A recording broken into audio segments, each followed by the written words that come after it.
গায়ক গায়িকাদের সংখ্যা বৃদ্ধি পাবে। আপনি বর্তমান সমাজে দেখেন, সবচেয়ে দাম যাদেরকে আমরা দিই, মূল্যায়ন যাদেরকে আমরা করি, কোনো আলেমের মূল্যায়ন আমরা করি না। কোনো মুহাদ্দিস, কোনো মুফাসসির, কোনো মুফতি, কোনো আলেম ওলামাদের মূল্যায়ন আজকের সমাজে আপনি পাবেন না।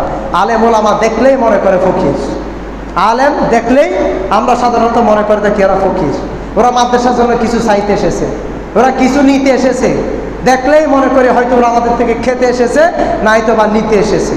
ওদেরকে 2 টাকা দিলেও মাদ্রাসার জন্য হোক, বিভিন্ন প্রতিষ্ঠানের জন্য হোক, মসজিদের জন্য হোক, এদেরকে দিলে আমাদের কলিজায় আঘাত লাগে। এদের জন্য 10 টাকা দিতে গেলে আমাদের পকেটের দিকে আমাদের 3-4 বার তাকাইতে হয়। আলেম দেখলে এই জন্য আমরা বিমুখ হয়ে যাই, তাদেরকে কিছু দিতে হবে এই জন্য। অথচ সমাজে যদি কোথাও একটা গানের আড্ডা হয়, গানের আয়োজন হয়, ওই গান দেখার জন্যে টিকিটও যদি কাটাইতে হয়, আমরা যুদ্ধ করে টিকিট নিয়ে সামনের সারিতে যেন আমাদের ঠিকানা পড়ে। টিকিটটা নিতে চাই, যত টাকা হোক না কেন, আমরা যেন সামনের সারিতে বসতে পারি গানের গান দেখার জন্যে, গানের কৌতুকগুলো দেখার জন্যে, ওই বেপরদা মহিলাকে দেখার জন্যে আমরা টিকিট কাটি, টাকা বেশি দিয়ে হলো সামনেরটা। আর এদিকে আলেম ওলামারা আমাদের জান্নাতের টিকিটটা ধরাই দেওয়ার জন্য বারবার আমাদেরকে ওয়াজ নসিহত করলেও আমরা কিন্তু আলেম ওলামা থেকে বারবার বিমুখ হয়ে থাকতে চাই। তো তাহলে কিয়ামতের পূর্বে রাসূল পাক সাল্লাল্লাহু আলাইহি ওয়াসাল্লামের কথা হলো, কিয়ামতের পূর্বে গান বাজনা এগুলো বেড়ে যাবে, এগুলো বৃদ্ধি পাবে, সমাজে এরা প্রতিষ্ঠিত হয়ে যাবে। আর যারা হক্কানি রব্বানি পীর মুর্শিদ থাকবে, হক্কানি রব্বানি আলেম ওলামাগণ থাকবে, এরা থাকবে সমাজের অবহেলিত পর্যায়ের মধ্যে থাকবে।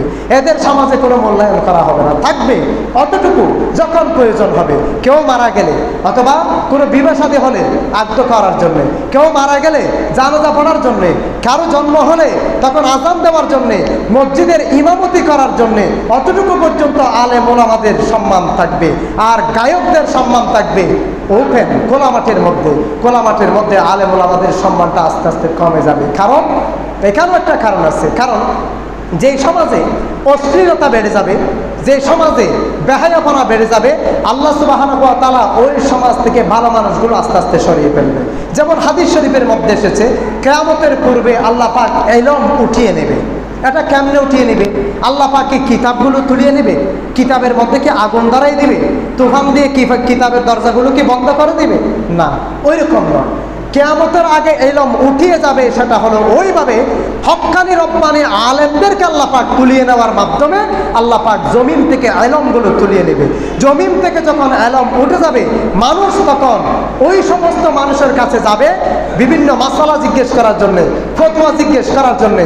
যে মানুষটার কাছে ওই সমস্ত ইলম নাই, তখন মানুষটা নিজেও বিভ্রান্তের মধ্যে থাকবে, অন্যান্য সাধারণ মানুষদেরকেও বিভ্রান্তের মধ্যে পতিত করে ফেলবে।